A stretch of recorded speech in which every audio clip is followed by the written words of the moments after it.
but in terms of, like, they're 90 minutes away from winning this thing, Richie. Like, you know, sure, he has work to do on the training ground, but, like, he can't change his goalkeeper in 3.5 weeks. He'll have Lovren beside Van Dijk in the final against Real Madrid. And in a one-off game, somebody said to me earlier on, maybe 7-6 will be the score in the final. We'd settle for something like that, but... Yeah, I watched Real Madrid last night, and I thought that they got to the final in a way that would give encouragement to whoever wins tonight's tie, and I think Liverpool won tonight's tie in a way that gave huge encouragement to Real Madrid.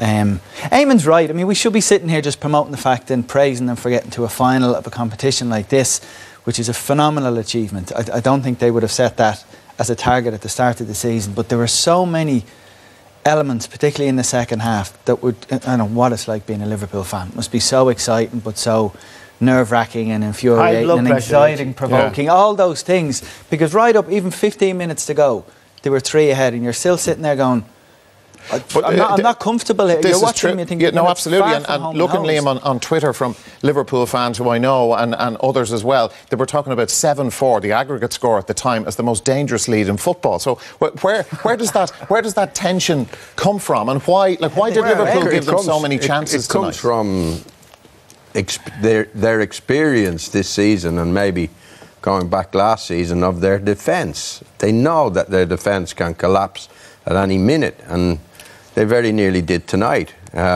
Over the course of the season, I think they've been great. They've looked like they're going to qualify for the Champions League by their league place. They've been amazing, the amount of goals they've scored. The 3 lads up front are absolutely brilliant. Against Roma at Anfield, they were unbelievable at certain stages of the game. They've been great value, but Eamon's absolutely right. They need to build on this, and if you're going to analyse it forensically, the goalkeeper is not going to be good enough to keep them at the top.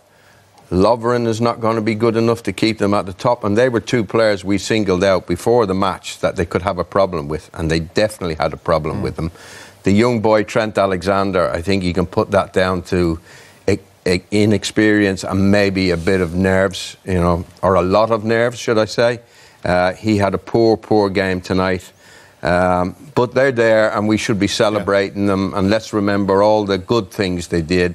They could have scored 3 or 4 themselves tonight. Sure. They weren't at their brilliant best going forward, but they certainly were at their worst defending.